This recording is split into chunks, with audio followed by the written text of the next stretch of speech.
The Battle of Midway stands as one of the most profoundly transformative moments in military history, an event so decisive, so compressed in time, and so far-reaching in consequence that its name has become synonymous with sudden reversal and unexpected triumph.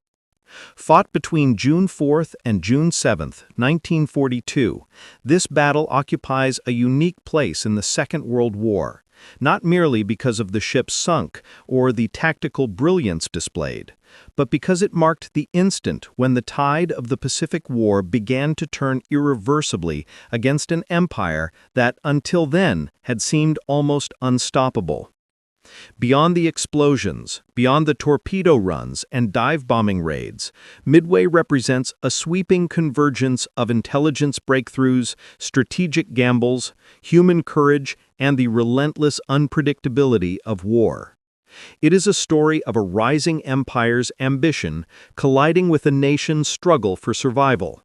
A story that unfolded on the vast stage of the Pacific Ocean, where the horizon offered no refuge and fate was measured by minutes.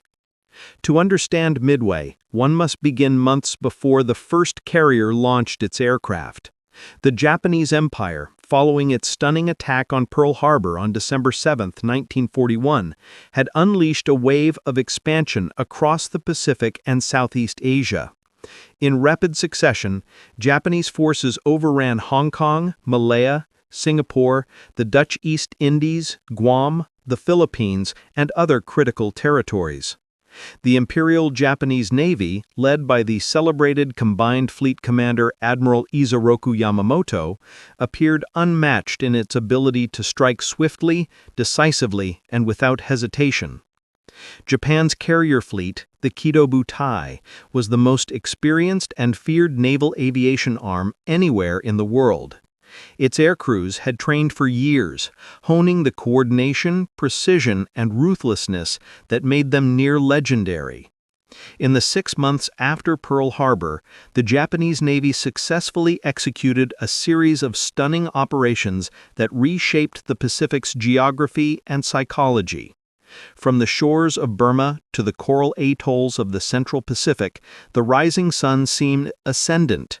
Yet beneath the surface of these victories lay a critical truth. Japan's expansion was racing far beyond its ability to sustain, replace, and protect what it had conquered.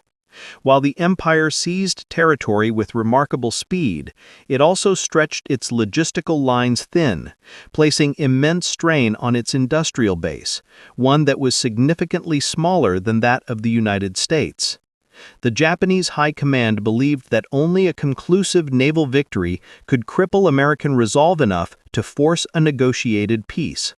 That belief became the core of Japan's grand strategy, and it propelled the empire toward the fateful decision to strike at Midway.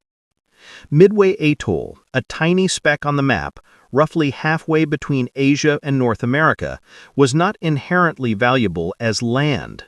It lacked a large population, natural resources, or economic significance. What it did offer, however, was geostrategic positioning. Midway served as an advanced American outpost in the Central Pacific, a key node in the defensive chain extending from the Hawaiian Islands outward. If Japan could capture Midway, it would place its forces within striking distance of Hawaii and deal a blow that might fracture American defenses. Furthermore, Yamamoto believed that attacking Midway would force the United States Navy into a major confrontation, one that Japan, confident in its carrier superiority, intended to exploit. Destroying the remaining American carriers, which had survived the attack on Pearl Harbor, would leave the U.S. Pacific Fleet crippled. For Japan, Midway represented an opportunity to destroy American naval power in a single crushing blow. Yet even as Japan prepared its ambitious offensive, the United States was quietly gaining a powerful advantage, one that would ultimately change the course of the war. American cryptographers at Station Hypo, led by Commander Joseph Rochefort, had been working tirelessly to break the Japanese Navy's operational code, JN-25. By early 1942, they had managed to decrypt enough of the code to discern key Japanese intentions. Through meticulous analysis, they discovered references to a target designated only as AF. Unsure of what AF referred to, the Americans devised a clever test. They instructed the U.S. base on Midway to broadcast an unencrypted message claiming that its water distillation system had broken down. Soon afterward, a Japanese message intercepted by American intelligence reported that AF is short of water. With that confirmation, the Americans knew that Midway was indeed the next Japanese target.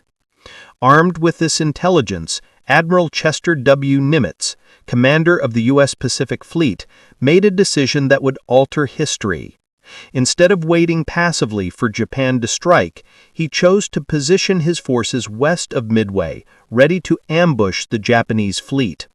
The American carriers USS Enterprise, USS Hornet, and USS Yorktown, still damaged from earlier battles, were ordered to take up positions near the atoll.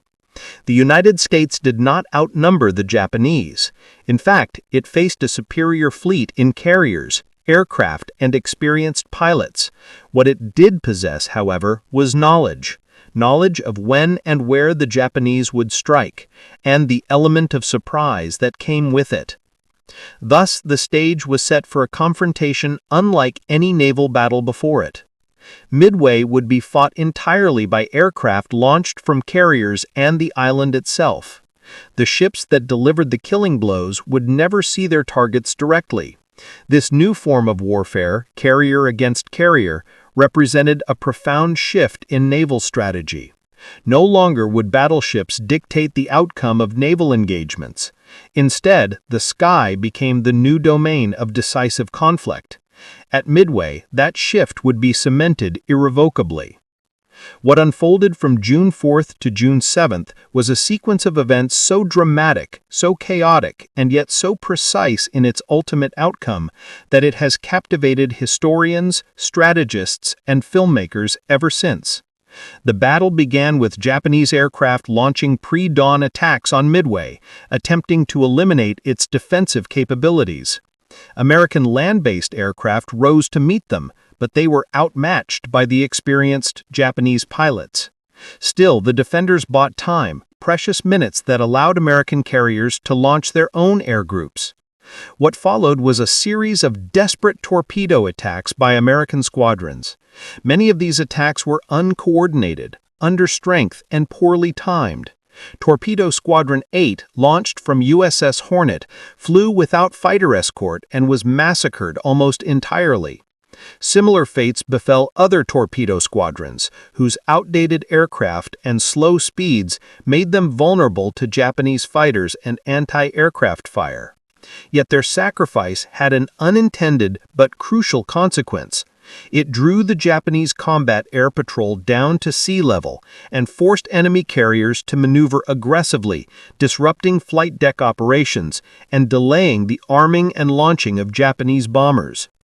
It was at this vulnerable moment that American dive bombers arrived over the Japanese fleet. In a remarkable stroke of timing, one often described as luck, but better understood as the harsh mathematics of war, the squadrons from USS Enterprise and USS Yorktown found the Japanese carriers exposed. Their decks were cluttered with aircraft, fuel hoses, and torpedoes, being refueled and rearmed. In less than 5 minutes, the American dive bombers turned the tide of the battle. 3 of Japan's carriers, Akagi, Kaga, and Soryu, were hit, engulfed in flames, and rendered irrecoverable. Hours later, the 4th carrier, Hiryu, was located and destroyed in a similar fashion. The consequences were immediate and catastrophic for Japan. The loss of 4 frontline carriers not only represented a devastating blow to Japan's naval aviation capabilities, but also resulted in the deaths of many of its most experienced pilots, deck crews, and commanders. These specialists, trained over years and nearly impossible to replace quickly, were the backbone of Japan's naval strength. Their loss weakened the empire far more significantly than the ships themselves. Japan would never again possess the same quality of naval aviators or the ability to project carrier power on such a scale. For the United States, Midway became a symbol of resilience. It transformed national morale and validated the importance of intelligence, innovation, and adaptability. The American victory did not end the Pacific War, far from it, but it shifted the initiative firmly into American hands. No longer would Japan dictate the tempo of conflict. From this point forward, the United States began a steady, grinding advance across the Pacific, a campaign that would lead eventually to Guadalcanal, the Pacific Sea, Iwo Jima, Okinawa, and the gates of the Japanese homeland. Midway's legacy extends beyond tactical and operational lessons. It underscores the fragile interplay of strategy and chance, preparation and improvisation. The Pacific Ocean in the early 20th century was far more than a vast expanse of water separating continents. It was a geopolitical arena where ambition, fear, pride, and ideology collided. By the time the 1930s began, Japan and the United States, two nations separated by geography yet bound by strategic interest, were already drifting toward confrontation. Their rivalry had not appeared suddenly. Rather, it emerged from decades of shifting power balances, colonial expansion, trade anxieties, and mutual suspicion that grew more intense year by year. The story of the Battle of Midway cannot be told without understanding the long road that led both nations to a point where war seemed inevitable. This chapter explores the political currents, military decisions, economic pressures, and diplomatic failures that created the conditions for one of the most significant naval battles in world history. Japan's rise as a modern imperial power began in the late 19th century, propelled by rapid industrialization and a belief that territorial expansion was essential for national survival. Victories in the Sino-Japanese War and the Russo-Japanese War proved that Japan could stand against great powers. Yet these triumphs also fueled a national ideology that saw control of East Asia and the Pacific as Japan's rightful destiny. As Japanese leaders looked outward, they perceived threats everywhere. Western colonial empires dominated strategic territories. The United States held the Philippines, Guam, and Hawaii, positions that could project American power deep into the Pacific.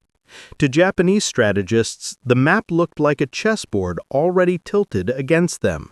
They believed that only bold and calculated action could secure the resources and security they desperately sought. The march toward conflict accelerated as Japan deepened its military presence in China. The invasion of Manchuria in 1931 and the full-scale assault on China in 1937 shocked the world. Reports of atrocities, such as the massacre in Nanjing, shifted global opinion and turned the United States from a distant observer into an increasingly active critic. American policymakers saw Japan's aggression as a threat to regional stability and democratic interests in Asia. Economic pressure became Washington's primary tool.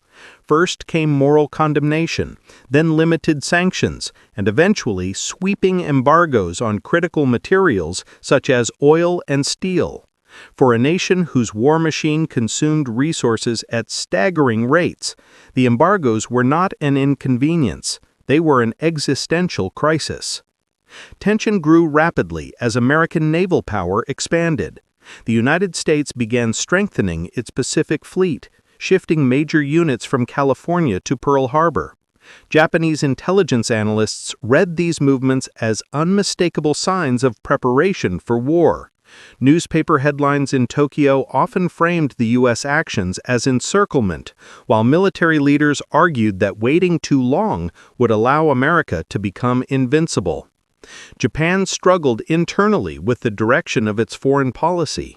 Civilian leaders hoped for negotiation, but the military, especially the powerful Imperial Japanese Navy, gained increasing influence. Admirals and generals believed that the nation's survival depended on decisive, offensive action before the United States could muster its full industrial strength. By 1940, Japan joined Germany and Italy in the Tripartite Pact, further binding its fate to global conflict. This diplomatic alignment signaled to Washington that Japan had chosen a confrontational course. In response, the United States increased aid to China, tightened economic restrictions, and began planning for the worst-case scenario. Both nations claimed they sought peace, but each demanded concessions that the other considered unacceptable. Diplomatic exchanges grew strained. Meetings ended in frustration. Messages crossed the Pacific with polite phrasing, but little genuine compromise. The likelihood of resolving the crisis diminished with every passing month. Strategic thinking within the Japanese High Command solidified around the belief that war with the United States was inevitable. Admiral Isoroku Yamamoto, commander of the Combined Fleet, understood the gravity of such a conflict more clearly than most. Having lived and studied in the United States, he had witnessed American industrial might firsthand. He warned his superiors that Japan could not win a prolonged war. Yet he also argued that Japan's best chance lay in striking fast and crippling the U.S. Pacific Fleet before America's vast production capacity could be fully mobilized. This logic became the foundation for the attack on Pearl Harbor. It was a desperate gamble, but in Yamamoto's eyes, it was the only path that offered a sliver of hope. The attack on Pearl Harbor on December 7, 1941 was a tactical triumph for Japan, but it also ignited a firestorm of American resolve. Aircraft carriers were not in port during the attack, a stroke of luck that proved decisive in the months to come. What followed was a rapid Japanese advance across the Pacific. One island after another fell. The Philippines collapsed after a heroic but hopeless defense. Wake Island, Guam, and vast stretches of Southeast Asia came under Japanese control. The speed of Japan's expansion shocked the world and seemed to confirm its military dominance. Japanese commanders believed the momentum would carry them to a decisive victory, but beneath the surface of these early successes, cracks were forming. The United States, though wounded, began to recover with astonishing swiftness. Factories shifted into wartime production. New recruits filled training camps. Most importantly, American intelligence units quietly began to decipher Japanese naval codes. This breakthrough marked one of the turning points that would later prove essential at Midway. Even as Japan celebrated victory after victory, its naval operations were increasingly transparent to American commanders. The Japanese High Command remained confident, unaware that their carefully coordinated plans were often being read in advance. Japan's grand strategy in 1942 did not emerge from improvisation or rash ambition. It was the culmination of decades of naval doctrine, ideological confidence, and deeply rooted assumptions about how a modern war must be fought. As the empire expanded across the Pacific and Southeast Asia in the months following Pearl Harbor, its leaders believed they were executing a master plan that would secure Japan's dominance for generations. At the center of this strategy stood Admiral Isoroku Yamamoto, a commander of unmatched intellect and one of the few Japanese leaders who understood the industrial power of the United States. His plan to strike Midway was not merely a tactical maneuver, it was a strategic gamble shaped by urgency, fear, and the belief that Japan had one fleeting opportunity to achieve a decisive victory. Yamamoto's thinking was heavily influenced by the structure and philosophy of the Imperial Japanese Navy. The Navy had long been shaped by the concept of the decisive battle, a doctrine derived from the teachings of Alfred Thayer Mahan. According to this theory, wars between great naval powers would be won not by attrition or prolonged campaigns, but by a single, overwhelming clash between fleets. This belief dominated Japanese naval planning from the early 20th century onward. Every major ship built, every tactic developed, every training exercise conducted was aimed at preparing Japan for the ultimate confrontation with a rival power. When the United States imposed crippling economic sanctions on Japan in 1941, many naval leaders saw the moment they had trained for approaching. Their mindset reflected a mixture of confidence and anxiety. They believed that Japan could win a short war but could not survive a long one. The attack on Pearl Harbor was Yamamoto's boldest interpretation of the decisive battle doctrine. Instead of waiting for the American fleet to approach Japan's defensive perimeter, he proposed striking first with the most powerful carrier force the world had ever seen. His aim was to cripple the U.S. Pacific Fleet so thoroughly that the United States would seek negotiation rather than continue a costly fight. Yet even as Japan celebrated the destruction wrought at Pearl Harbor, Yamamoto recognized that the attack had failed in one critical respect. The American carriers, the heart of modern naval warfare, had survived. This fact haunted him. He understood that as long as those carriers remained operational, the United States retained the ability to counterstrike and rebuild. Japan's early victories after Pearl Harbor only intensified Yamamoto's determination to eliminate the American carriers once and for all. The empire's expansion into Southeast Asia and the Pacific created a defensive perimeter that stretched thousands of miles. But this vast territory also required protection, supply lines, and coordination. Japanese strategists feared that the United States, with its enormous shipbuilding capacity, would soon be able to launch counterattacks from multiple directions. The longer the war continued, the more precarious Japan's position would become. Yamamoto believed that achieving strategic security required expanding the defensive perimeter even farther to include Midway Atoll, a tiny yet strategically significant island positioned roughly halfway between Asia and North America. Midway's value was not measured by its size, but by its location. Situated at the northern edge of the Hawaiian archipelago, it served as a forward operating base for American reconnaissance and naval operations. If Japan could seize it, they would eliminate a critical American outpost, threaten Hawaii directly, and force the U.S. Navy to respond. Yamamoto envisioned that the Americans, desperate to protect their remaining holdings, would send their carriers into battle. This confrontation would provide the decisive engagement he sought, a carefully orchestrated trap in which the Japanese fleet, superior in numbers and operational complexity, would crush the enemy and shift the balance permanently in Japan's favor. Japan's strategy for the Midway operation reflected both brilliance and overconfidence. Yamamoto's plan called for an elaborate multi-pronged assault involving 4 carrier groups, battleships, cruisers, destroyers, submarines, and invasion forces. The complexity of the plan demonstrated his attempt to achieve simultaneous objectives: seize Midway, lure the U.S. carriers into combat, and prevent potential reinforcements from reaching the battle. Yet this intricate design depended entirely on secrecy and flawless coordination. The Imperial Navy's confidence in its ability to control the battlefield caused it to underestimate the difficulty of managing such a massive operation across vast ocean distances.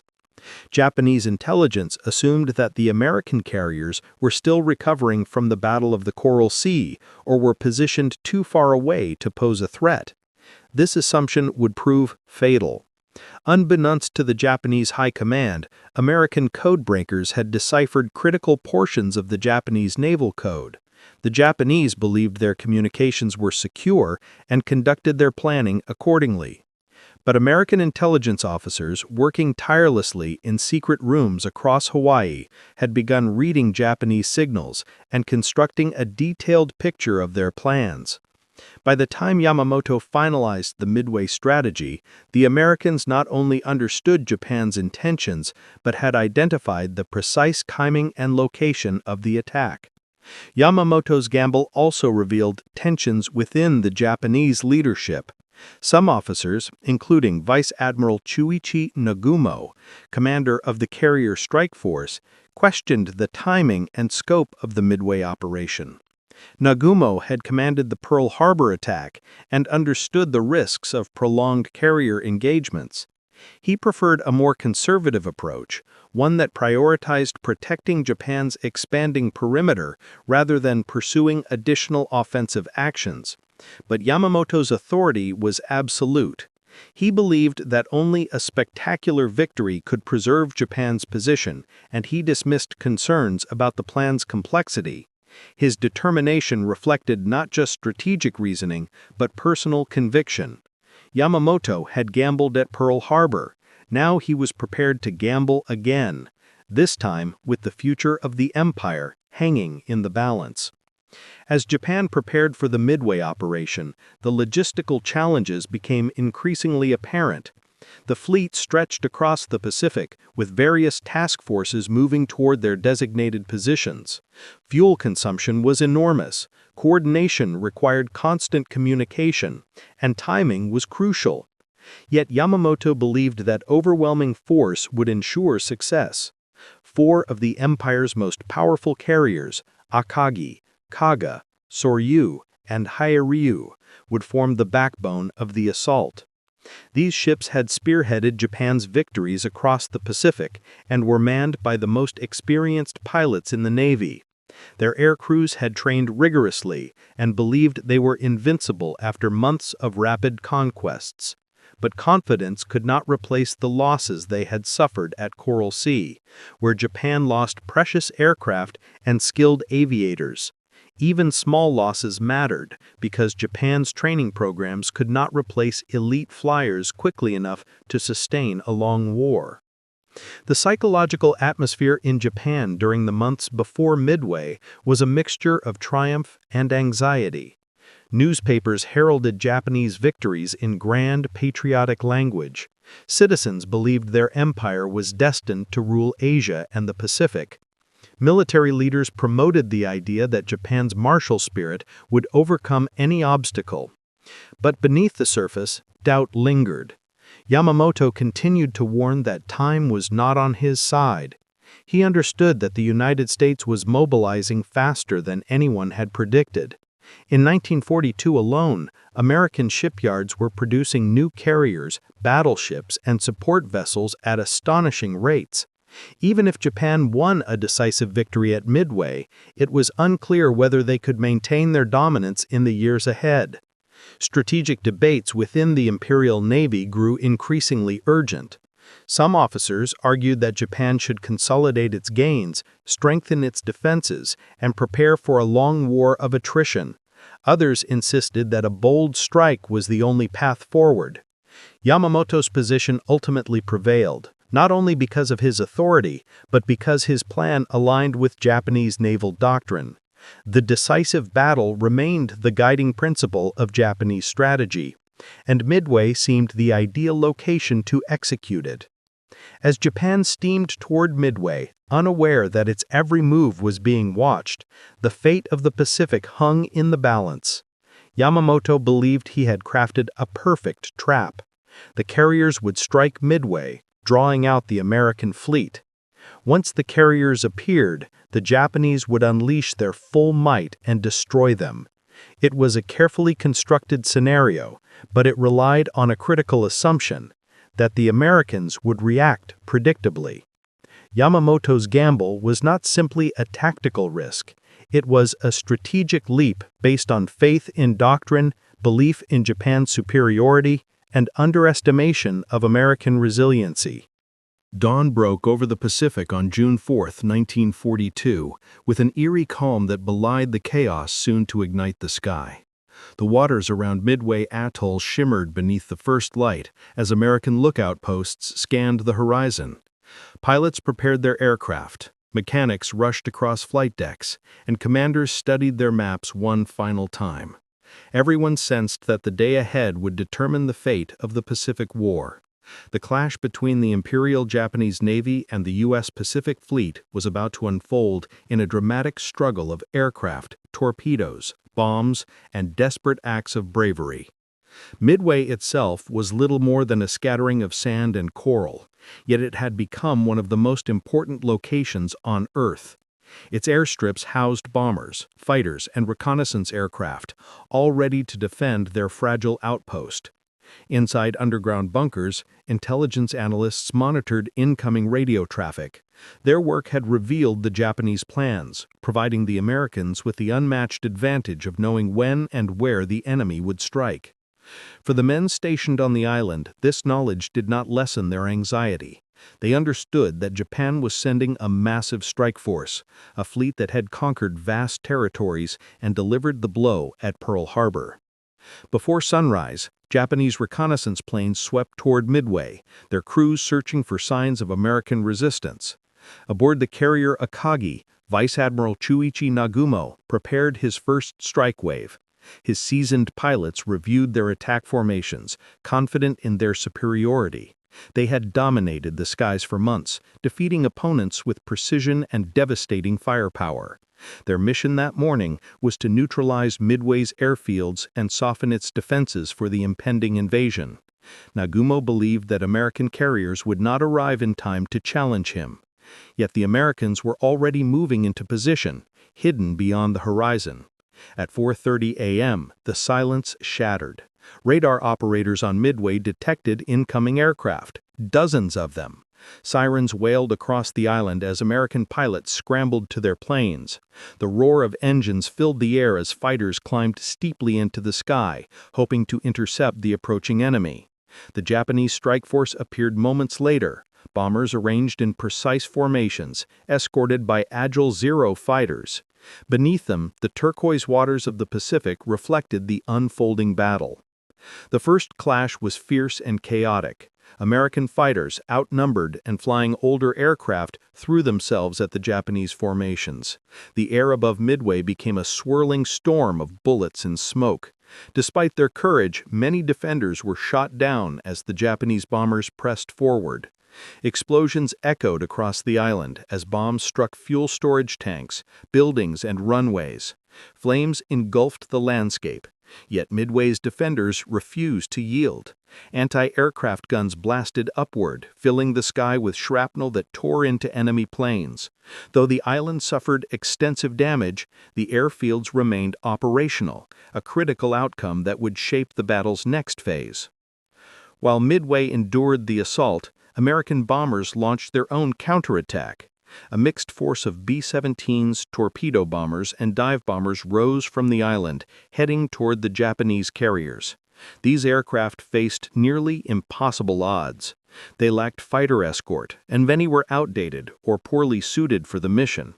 Yet their pilots pressed on, driven by duty and the knowledge that failure could doom the Pacific Fleet. When they reached the Japanese formation, they found themselves confronted by deadly anti-aircraft fire and swarms of Zero fighters. Bombs fell harmlessly into the sea as the aircraft were driven off or shot down. Despite the high losses, their attack forced Nagumo to consider whether a second strike on the island was necessary. Meanwhile, far to the northeast, the American carriers Enterprise, Hornet, and Yorktown began launching their aircraft.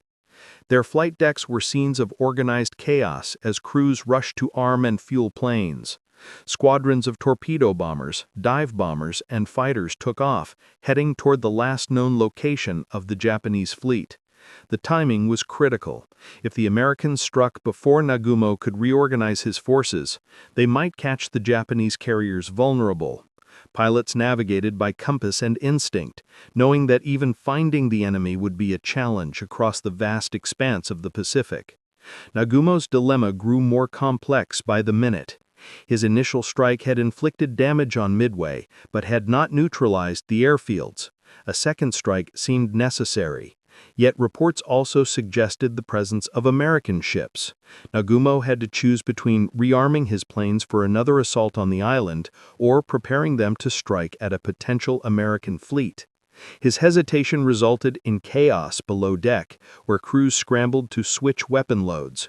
Bomb carts clattered across hangar floors, and fuel lines snaked between planes. The Japanese carriers were temporarily exposed, with aircraft scattered in vulnerable positions. As Japanese crews rushed to reorganize, American torpedo bombers arrived. The squadrons from Torpedo 8, Torpedo 6, and Torpedo 3 approached the Japanese carriers in courageous but desperate attacks. Their planes flew low and slow, making them easy targets for the Zero fighters above. The sky filled with tracer fire as Japanese pilots tore through the American formations. One by one, the torpedo bombers were shot down. Crews bailed out into the ocean or vanished in fireballs. Torpedo 8's attack ended with every aircraft lost and only one survivor, Ensign George Gay. Despite the tragedy, their sacrifice had an unintended and vital consequence. The Japanese combat air patrol had been drawn to low altitude, leaving the skies above the carriers undefended. This moment opened a window of opportunity.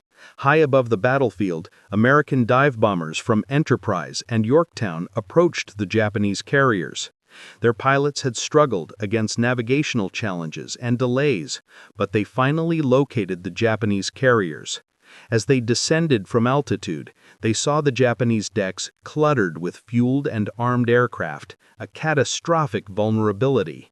The dive bombers plummeted toward their targets in near vertical dives. Akagi, Kaga, and Soryu were struck within minutes. Bombs smashed through their flight decks, igniting fuel and ammunition. Explosions rocked the ships as fires erupted uncontrollably. In a span of moments, 3 of Japan's most powerful carriers were transformed into blazing wrecks, drifting across the Pacific. Only one Japanese carrier, Hiryu, remained operational. Her commanders launched a desperate counterattack, determined to strike back. Hiryu's aircraft located Yorktown and inflicted significant damage, leaving the American carrier listing and on fire. Yorktown's crew fought tirelessly to save their ship, managing to stabilize her temporarily. But a second wave from Hiryu struck again, crippling the vessel.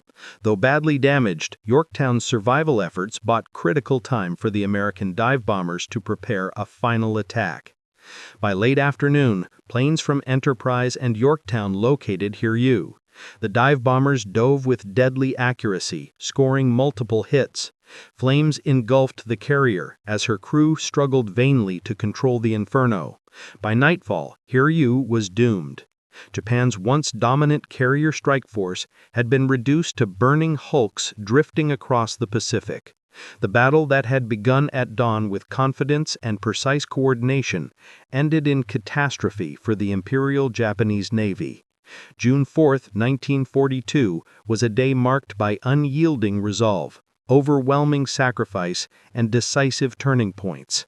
The sky had been filled with smoke trails, burning wreckage, and the roar of engines locked in deadly combat. The Americans had endured staggering losses, especially among torpedo squadrons, yet their perseverance opened the door to victory. The sun rose on June 5, 1942, over a Pacific Ocean forever transformed. Smoke still curled into the sky from the ruins of Japanese carriers.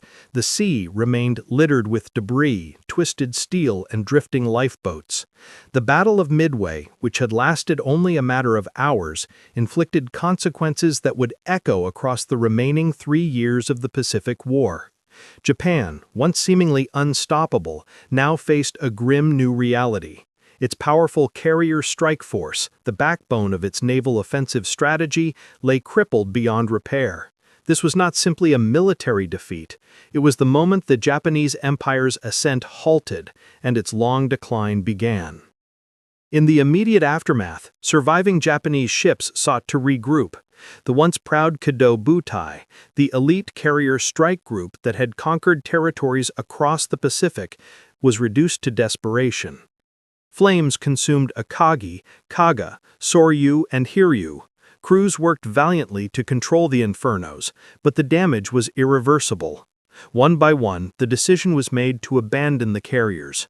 Sailors leapt into the water, watching the ships they had served on for years sink beneath the waves.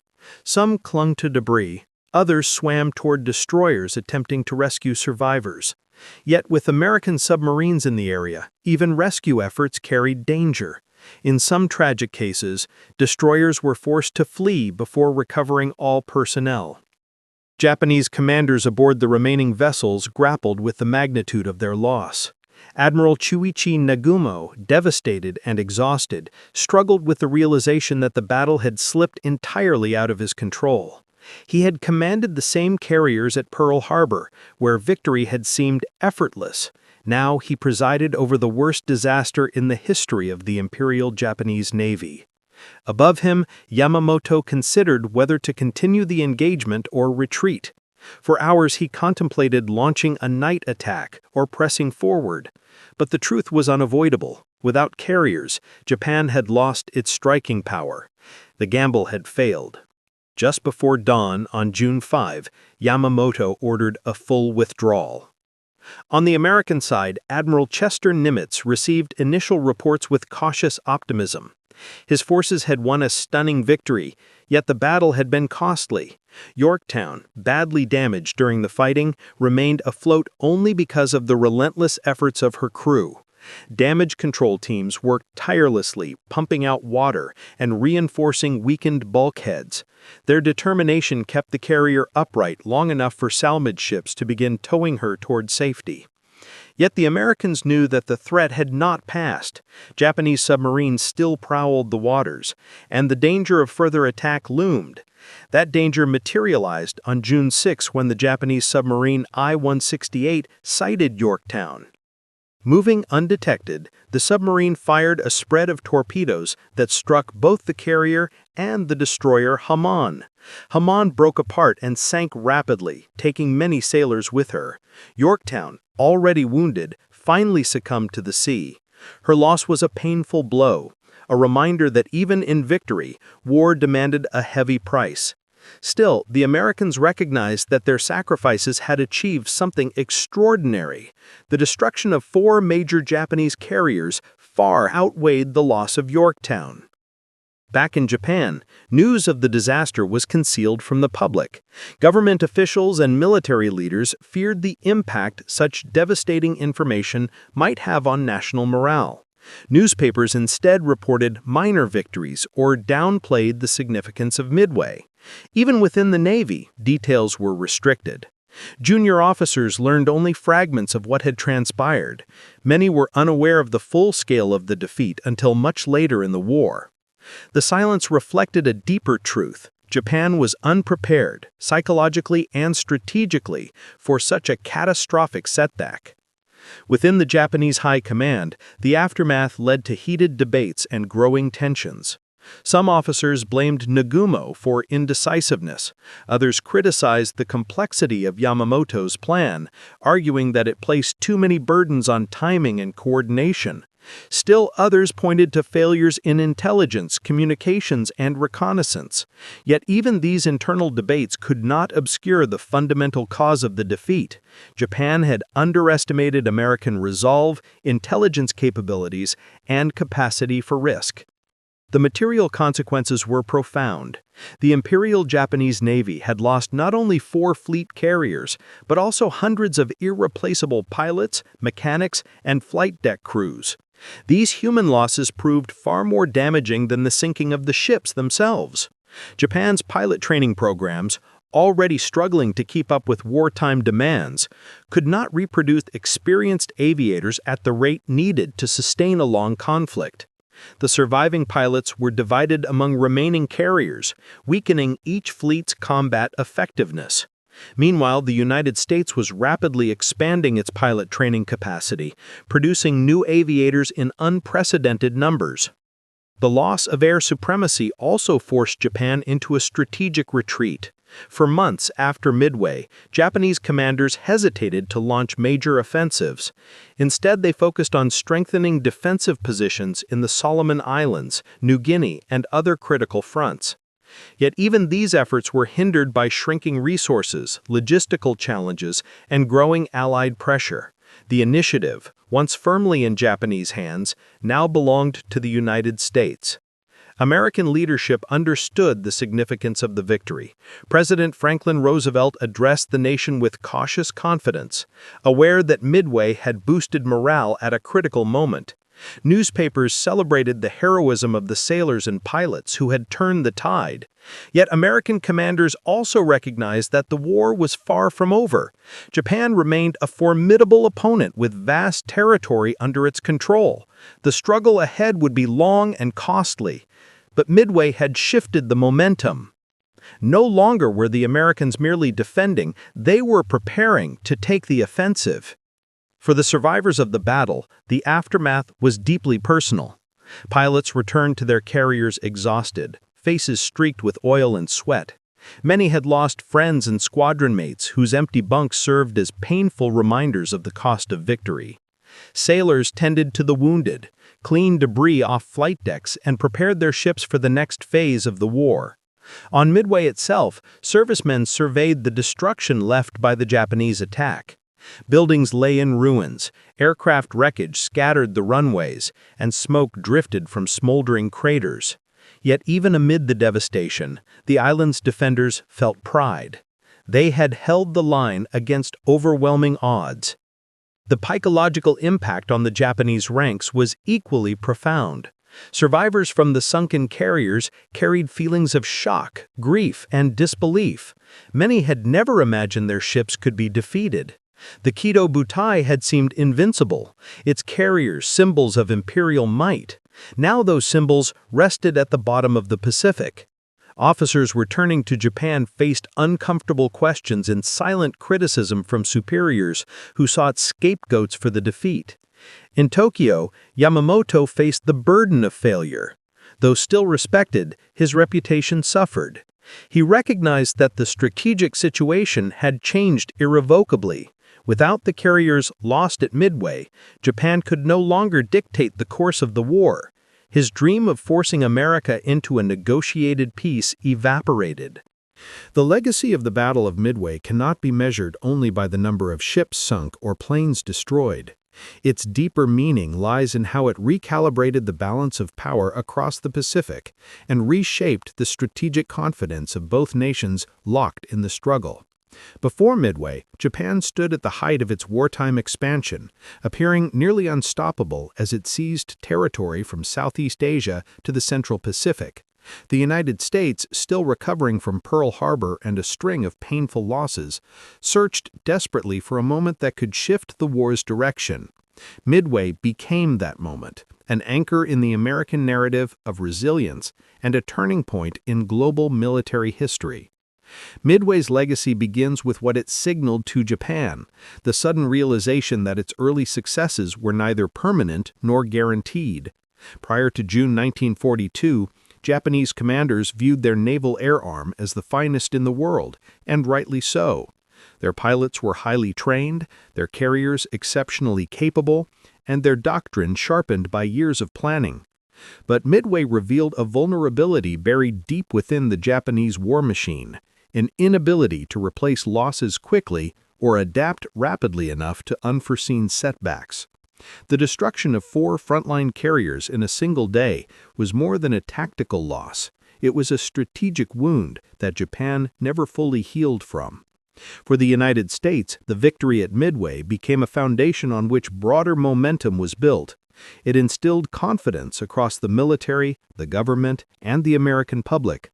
Newspapers proclaimed Midway as a triumph of courage and ingenuity, often emphasizing how outnumbered the U.S. Navy had been. That narrative, though simplified, helped transform public uncertainty into collective determination. The war was far from over, but Midway offered proof that the United States could meet the Japanese on open seas and emerge decisively victorious. Another aspect of Midway's long-term legacy was the validation of intelligence-driven warfare. The code-breaking success of Station Hypo, which uncovered Japan's target and timetable, became a touchstone in the evolution of modern espionage. The victory demonstrated that wars are not won solely through firepower, but also through information, analysis, and the ability to turn hidden knowledge into decisive action. Intelligence would go on to shape nearly every major operation in the Pacific, from Guadalcanal to the Philippine Sea. Midway also reshaped carrier doctrine. The United States realized that carrier aircraft, not battleships, were now the dominant instruments of naval warfare. Carrier strike groups became the standard for projecting power across vast oceanic spaces. Japan, too, understood this shift, but its ability to respond was hampered by material shortages, pilot losses, and a rigid military structure. Midway accelerated an irreversible trend. The era of the battleship had ended. Beyond doctrine and strategy, Midway left a cultural legacy. Stories of pilots who launched knowing their chances of returning were slim became legendary within military circles. The tales of torpedo squadrons that pressed attacks despite being outmaneuvered and outgunned remained symbols of bravery long after the war. These narratives influenced naval traditions, inspired future aviators, and became central to how Americans remembered the conflict. In the post-war world, Midway assumed an even large symbolic importance. Historians often argue about whether the battle was the definitive turning point of the Pacific War or simply one of several major shifts. Yet nearly all agree that Japan's offensive momentum was broken at Midway, never again to return to its early war peak. The loss of 4 carriers meant Japan no longer had the capability to seize strategic initiative or extend its empire with the same audacity. It forced Japan onto the defensive, compelled to protect its shrinking perimeter as American forces advanced. The legacy of Midway lives on in the military academies, where its lessons are dissected in rooms filled with cadets and officers preparing for future conflicts. The battle demonstrates how miscalculation, overconfidence, intelligence breakthroughs, and rapid decision-making collide in moments that change history. Strategists emphasize how small errors, fueling schedules, search patterns, miscommunications can cascade into overwhelming defeat. Others focus on the flexibility of American commanders who took risks well beyond standard doctrine because they understood the stakes. Perhaps most importantly, Midway reshaped the psychological trajectory of the war. Before the battle, Japan fought with the confidence of a nation that had not yet faced a significant defeat. After Midway, Japanese leaders struggled internally with disagreements about strategy. The aura of invincibility dissolved, replaced by a quiet awareness that the United States, with its immense industrial capacity and adaptive command structure, posed a far greater challenge than anticipated. In examining Midway's legacy today, it becomes clear that the battle was more than a victory. It was a transformation. It altered the rhythms of the Pacific War, emboldened American strategy, weakened Japan's capacity for long-term operations, and marked the beginning of a relentless Allied advance. Midway proved that even in moments of chaos and uncertainty, insight, courage, and innovation can redirect the course of global events. Midway endures not only because of what happened, but because of what followed.